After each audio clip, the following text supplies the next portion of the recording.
রহিম আসসালামু আলাইকুম। আমি বাংলাদেশি ব্লগার সাথী লাইফস্টাইল ব্লগ। আজকে আমি নতুন একটি রেসিপি নিয়ে হাজির হয়েছি। খুবই সিম্পল একটা রেসিপি শেয়ার করবো আপনাদের সাথে, আর সেটা হচ্ছে ব্যানানা লাচ্ছি। এই লাচ্ছি বানানো একদম সহজ, আর গরমে ঠান্ডা ঠান্ডা লাচ্ছি খেতে কিন্তু দারুণ মজা লাগে। তো ইফতারে আমরা সামনে রোজা আছে, রোজাতে গরমে এই অবস্থায় কিন্তু আমরা এই লাচ্ছিটা বানাই খেতে পারি। এটা কিন্তু অনেক মজা, আর ইফতারে এটা পরান জুড়ে যাবে এরকম একটা লাচ্ছি রেসিপি আমি আপনাদের সাথে শেয়ার করতেছি। তো এটা রেসিপিটি তৈরি করতেছি, আপনারা দেখতে থাকুন। তো আমি এখানে এটা তৈরি করার জন্য আমার লাগবে 1 কাপ বরফ মিষ্টি, তারপর লাগবে মিষ্টি দই 1 কাপ,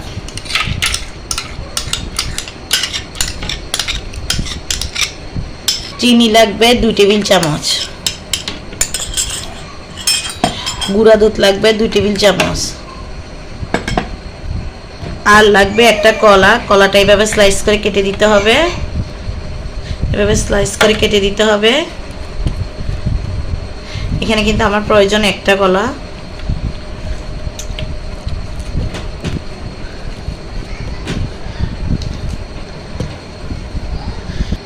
আর দিচ্ছি 1 কাপ পানি। তারপর আমি এগুলো একসাথে ব্লেন্ড করে নেব।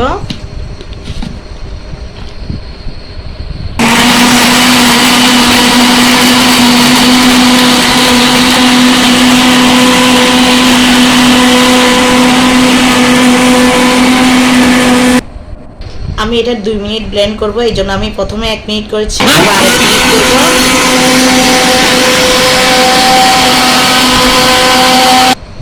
ব্যানানা লাচ্ছিটা তৈরি হয়ে গেছে। এই পর্যায়ে আমি এগুলো ঢেলে নেব, গ্লাসে সার্ভ করে নেব।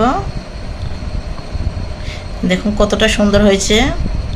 এটা যতটা সুন্দর তার চেয়ে বেশি কিন্তু এটা মজা।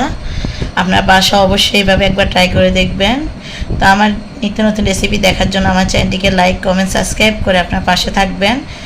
তো ভালো থাকবেন, সুস্থ থাকবেন। আল্লাহ হাফেজ।